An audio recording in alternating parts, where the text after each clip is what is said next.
Komunikasi itu lebih dari sekadar kata-kata loh. Tubuh kita selalu mengirimkan sinyal, terkadang tanpa sadar, yang sangat memengaruhi bagaimana pesan kita diterima. Komunikasi nonverbal ini, yang biasa kita sebut bahasa tubuh, punya peran penting dalam interaksi kita sehari-hari. Dari senyuman simple, sampai postur tubuh yang percaya diri, tubuh kita menyampaikan banyak hal. Bahasa tubuh mencakup berbagai macam isyarat nonverbal, termasuk gestur, ekspresi wajah, postur, kontak mata, bahkan jarak fisik. Isyarat-isyarat ini dapat menyampaikan emosi, sikap, dan niat lebih kuat daripada kata-kata saja. Memahami nuansa bahasa tubuh dapat meningkatkan keterampilan komunikasi kita secara signifikan. Video ini akan membahas berbagai aspek bahasa tubuh dan memberikan tips praktis untuk meningkatkan keterampilan komunikasi nonverbal kita. Gestur, gerakan yang kita buat dengan tangan dan lengan, adalah alat komunikasi nonverbal yang ampuh. Gestur dapat menekankan kata-kata kita, menyampaikan makna tertentu, dan bahkan mengungkapkan emosi yang mendasari. Dari lambaian tangan sederhana untuk menyapa hingga jari yang menunjuk ke arah tertentu, gestur menambah lapisan makna pada komunikasi kita, seringkali secara tidak sadar memengaruhi bagaimana pesan kita diterima.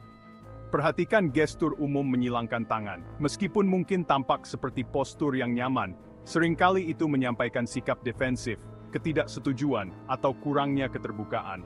Sebaliknya, gestur terbuka, seperti menunjukkan telapak tangan dan menggunakan gerakan tangan yang ekspansif, menunjukkan kepercayaan diri, rasa percaya, dan keterlibatan. Dengan memperhatikan gestur kita dapat memastikan bahwa komunikasi nonverbal kita selaras dengan pesan yang ingin kita sampaikan. Pikirkan tentang bagaimana kamu menggunakan gestur dalam percakapan sehari-hari. Apakah kamu mendapati dirimu menggunakan tangan untuk menekankan poin-poin tertentu, atau untuk menggambarkan pikiranmu? Apakah kamu memperhatikan bagaimana orang lain menggunakan gestur, dan bagaimana gestur tersebut memengaruhi persepsimu terhadap pesan mereka? Memperhatikan gerakan-gerakan halus ini dapat memberikan wawasan berharga tentang emosi dan niat pembicara. Dari lambang budaya seperti tanda jempol hingga isyarat yang lebih halus seperti gelisah atau menyentuh wajah, gestur memberikan permadani komunikasi nonverbal yang kaya.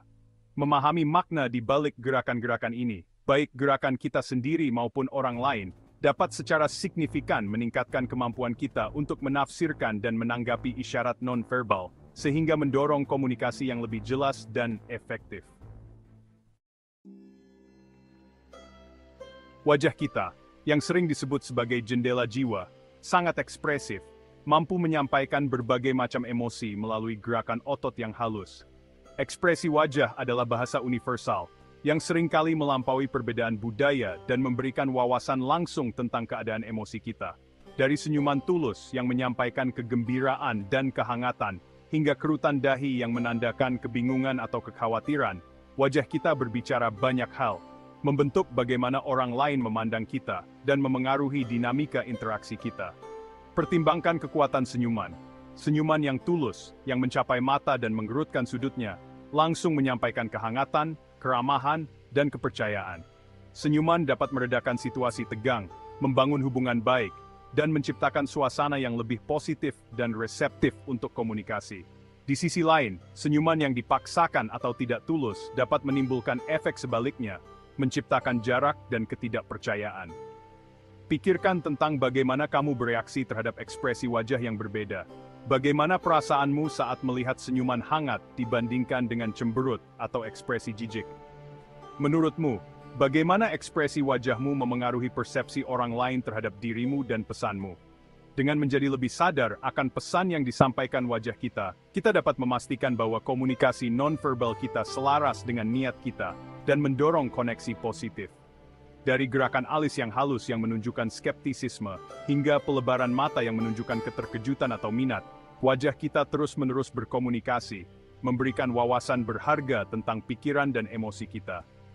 Dengan memperhatikan isyarat nonverbal ini, baik isyarat kita sendiri maupun orang lain, kita dapat memperoleh pemahaman yang lebih dalam tentang pesan-pesan yang disampaikan secara tidak langsung, yang mengarah pada komunikasi yang lebih empatik dan efektif.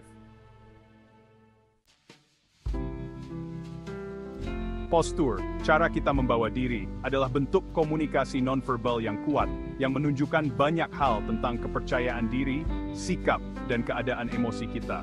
Entah kita menyadarinya atau tidak, postur tubuh kita mengirimkan sinyal kepada orang lain, memengaruhi bagaimana mereka memandang kita, dan memengaruhi dinamika interaksi kita. Berdiri tegak dengan bahu tegap menunjukkan kepercayaan diri dan wibawa, sementara membungkuk dapat menunjukkan rasa tidak aman atau ketidakpedulian. Perhatikan perbedaan antara seseorang yang berdiri tegak dengan kepala tegak, dan seseorang yang membungkuk dengan bahu merosot. Yang pertama memancarkan kepercayaan diri dan menarik perhatian, sementara yang kedua mungkin tampak tidak yakin pada diri sendiri atau kurang energi. Postur tubuh kita dapat secara signifikan memengaruhi bagaimana orang lain memandang kompetensi, kepercayaan, dan keberadaan kita secara keseluruhan. Pikirkan tentang bagaimana postur tubuhmu berubah tergantung pada suasana hati atau situasi yang sedang kamu hadapi. Apakah kamu mendapati dirimu membungkuk saat lelah atau stres? Apakah kamu berdiri lebih tegak saat merasa percaya diri atau bangga? Dengan menjadi lebih sadar akan postur tubuh kita dan berusaha secara sadar untuk mempertahankan postur tubuh yang tegak dan terbuka, kita dapat menunjukkan citra kepercayaan diri dan keramahan yang secara positif memengaruhi interaksi kita. Dari cara kita duduk dalam rapat hingga cara kita berdiri saat memberikan presentasi, postur tubuh kita menunjukkan banyak hal tentang sikap dan keterlibatan kita. Dengan memperhatikan postur tubuh kita dan melakukan penyesuaian untuk menunjukkan kepercayaan diri dan keterbukaan, kita dapat meningkatkan komunikasi nonverbal kita, mendapatkan rasa hormat, dan mendorong interaksi yang lebih positif dan produktif.